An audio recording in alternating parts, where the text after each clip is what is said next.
Hello everybody, today I thought we would go over a bit of a popular versus battle in the community. I've seen a lot of back and forth on the topic, so I'll try my best to try and accurately answer who exactly would win in a one-on-one fight. I also will be going over different iterations of each character, like Sanemi with and without his mark, or if Akaza would have his regen head hacks. I know I'm probably not going to make a lot of people happy with the outcome of this video, so please try and keep an open mind and don't completely flame me. Initially, I thought this fight was going to be pretty clear-cut, but as I was doing more research, I actually changed stances on it, looking more into it. Regardless of the outcome though, I would say this fight is definitely an interesting matchup, with both fighters probably trash-talking each other the entire fight. I put a lot of work into this, so any support would be great. I only have one subscriber at the moment. Shout out to that one dude. So let's fix that, and with that out of the way, let's get to the video.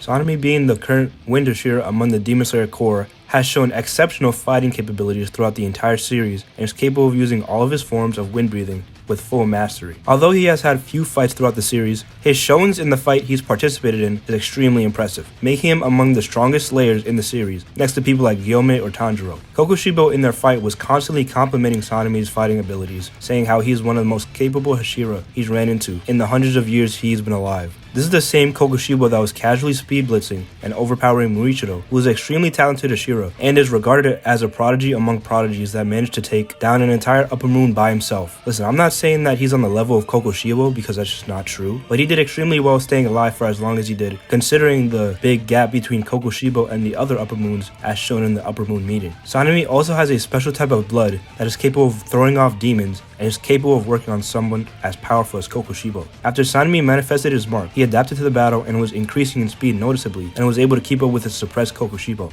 In the databook, it's actually confirmed by the author that Sanemi is the second fastest Hashira next to Uzui. It's surprising that upper moons were regarded as basically unkillable and not one of them died for hundreds of years, but you have Hashiras like Muichiro that are strong enough to take on an upper moon level threat by themselves. If you were to place Uzui in the Entertainment District arc, he would have no problem taking out upper moon 6. Unless you want to believe he got some crazy power up in the Hashira training arc, which he probably did get stronger but not by a significant margin.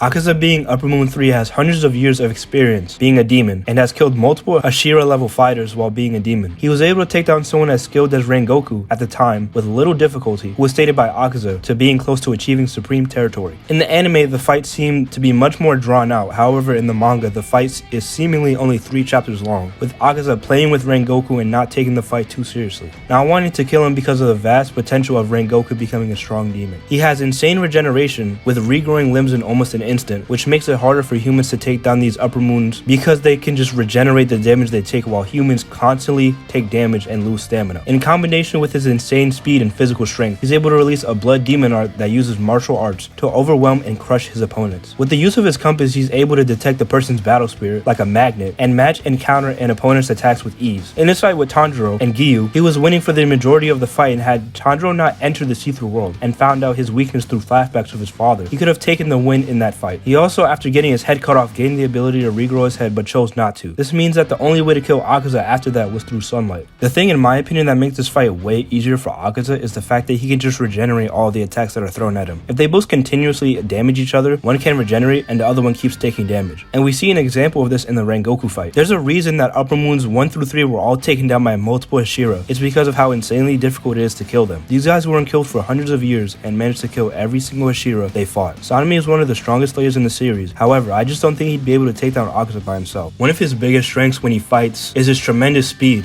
but with Akaza, his blood demon art would just be able to counter and potentially just match his speed. The only way I'd see a possible argument for Sanemi winning if he just catches him off guard at the beginning of the fight, because upper moons tend to not take the fight too seriously in the beginning. If we're assuming that in this instance he can't regrow his head, then he could potentially take the win, but in all honesty, Akaza wins 9 times out of 10. But if we're assuming Akaza's like bloodlusted, then he would have no problem taking him out whatsoever. I think a more interesting matchup though would be Gyome versus Akaza instead of Sanemi, but that is another video topic for another day. If you think I left something out or you want to add something, let me know in the comments down below.